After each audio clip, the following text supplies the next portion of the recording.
Hey everybody, and welcome to Woodcrest Bonsai. Today I just wanted to give you a very short update on this Neea. This thing has just filled in and grown so nicely. And as you can see, new growth of Neea just shoots with long tendrils. And if I just let this stuff go, this one here, they could be out a foot or more in a matter of just weeks. So it's time to cut all that stuff off. The way you get really nice dense pads is to be continuously pruning that really long growth. And you need to know your material. Neea is a tree that just does this. The new growth is very long, very thin, with virtually no taper. Sometimes you'll see them in bonsai shows or pictures, big thick trunks.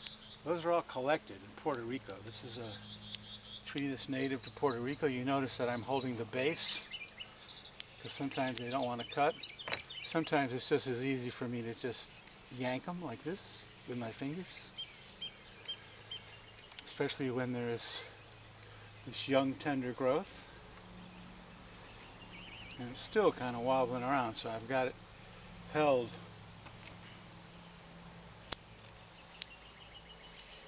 So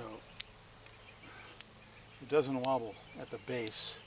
Actually, I'm going to show you because the roots are not established very well yet. I repotted this guy this spring and the roots are not really established all that much.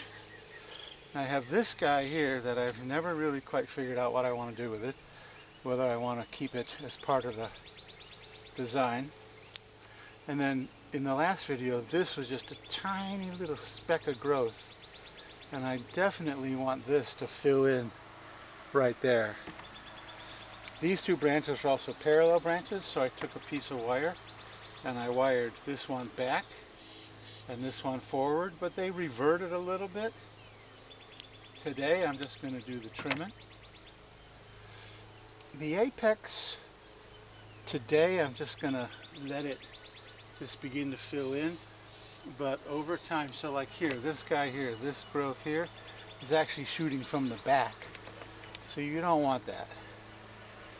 See, this growth here is actually coming from way back here.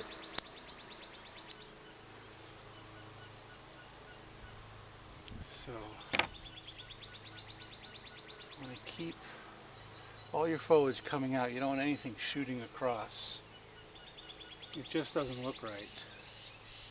And once you've got a dense pad, some of that is just going to be hidden. But this has just filled in so well. In fact, I've got a picture. And since I'm outside and I'm not looking at my archives, I don't know when this picture was taken. But I'll leave a note in the description of when the picture was taken.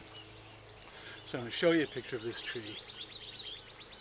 I think when you load a picture, it's 4 seconds. So here's the picture.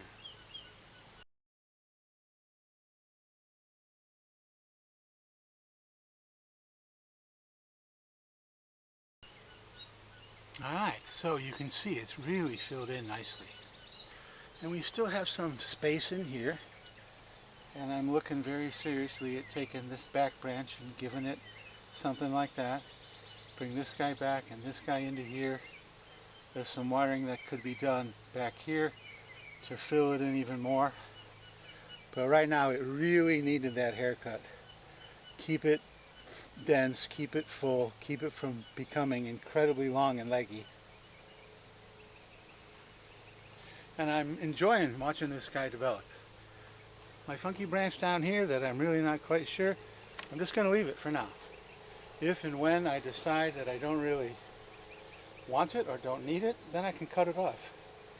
Cutting it off now and then saying, you know, maybe I should have kept that is usually not a good idea. It's easier to make a mistake by leaving a little bit of stuff on versus taking something off, you're absolutely sure you want it off, and then you think, well, maybe not. So he stays. I want to develop this guy, so I'm just going to pinch just a little bit here. And that pad in there will, even though it's sort of on the inside of the curve, which is not optimum, it really needs. So imagine this nice pad here, and this nice pad here, and this guy all filled in right here.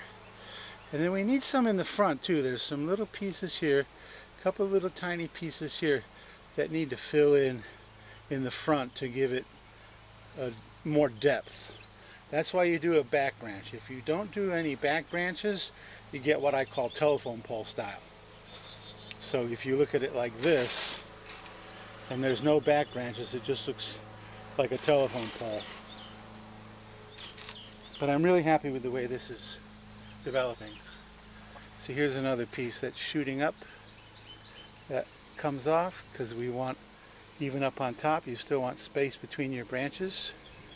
There's some more right here that can come off.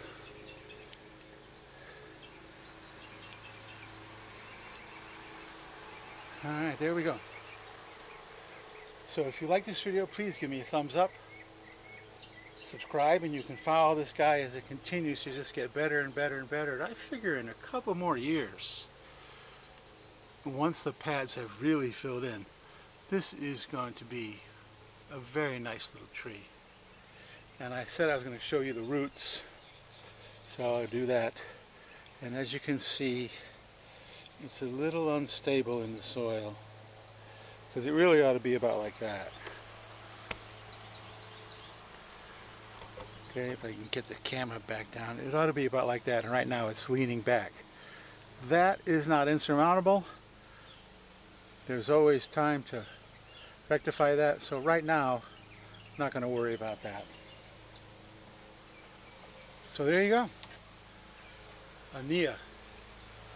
I would call it, I do this a lot. I have a lot of very heavy duty masculine trees, and I would call this a nice curved feminine tree. Thin bark, not necessarily a bunjin, but still a tree that I personally am enjoying. So that's really the whole deal with bonsai, is if you like what you're doing and you're getting the results with the trees that you like, then enjoy it. And if you enjoyed this video, and I know I've said it again, I always say goodbye and then start rambling on, please give me a like, subscribe, hit the notification bell. You can watch this guy develop even further. Leave a comment if you'd like. And my neighbor's mowing his lawn. The beauty of taking videos outdoors. And I'm in the afternoon today, and it's a very cloudy day, looking for some rain later. And so the birds are nowhere near as vocal as they are in the afternoon. I mean, in the morning. Anyway, thank you so much for watching, and stay tuned to see this guy continue to develop.